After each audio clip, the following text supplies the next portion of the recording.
thank you all for coming again to our public meeting to talk about the Downtown Transportation Plan. And I think those of you who were here before, I'm glad you came back because I think we have some new things that we'd like to share with you. So what did we hear? Heard a lot of comments. We heard positive and negative comments and a lot of good questioning comments. I mean, there were some comments about, why do we need to worry about pedestrians in downtown and so forth? Well, these kind of changes aren't going to benefit people that don't care about the downtown. But for most of you, I think, that do care about the downtown, we're going to look at what is the way to make the downtown safer for pedestrians, work well for cars and safer for cars, but also make sure we have a vibrant downtown into the future.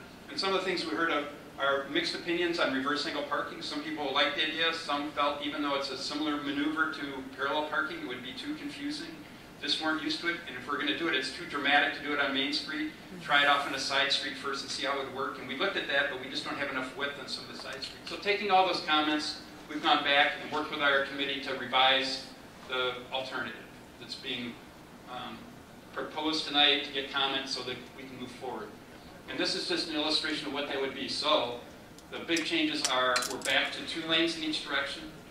So no more 1 lane in each direction. We're keeping the parallel parking and no reverse angle parking. We're still having the mid-block pedestrian crossing, so you can see on the top of this illustration here, there might be a narrow median that could be raised, it could be flush, it could be landscaped, it could have planters some of the year and be hardscaped the rest of the year so you can put snow on there. A lot of different ways could be designed, but they would be short primarily to slow vehicles down a little bit and make it easier for pedestrians to cross. And then those little curb bump outs where we don't have parking to shorten that pedestrian crossing distance so the pedestrians crossing disrupt traffic a little bit less, and it also helps protect the on-street parking. So we would have those at some of the mid-blocks, and one of the reasons to do that, a couple of you were talking to me and say, why don't people cross at the corner?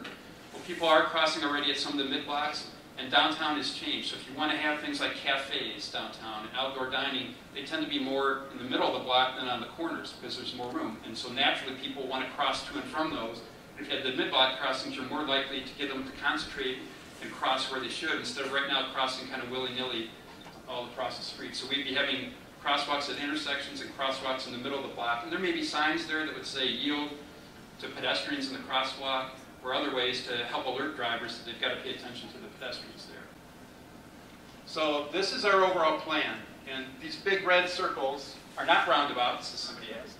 But Western Sandusky, Main Cross in Sandusky, Easton Sandusky, and Blanchard and Sandusky, those would be intersection improvements. So the proposal now is to add turn lanes and change signal timing to make it easier for traffic to get through those intersections. That would help reduce some of the demand on downtown. So even though we're still going to have 2 lanes, it would give people another option. It would give emergency services another option, remove some of the bottlenecks to downtown.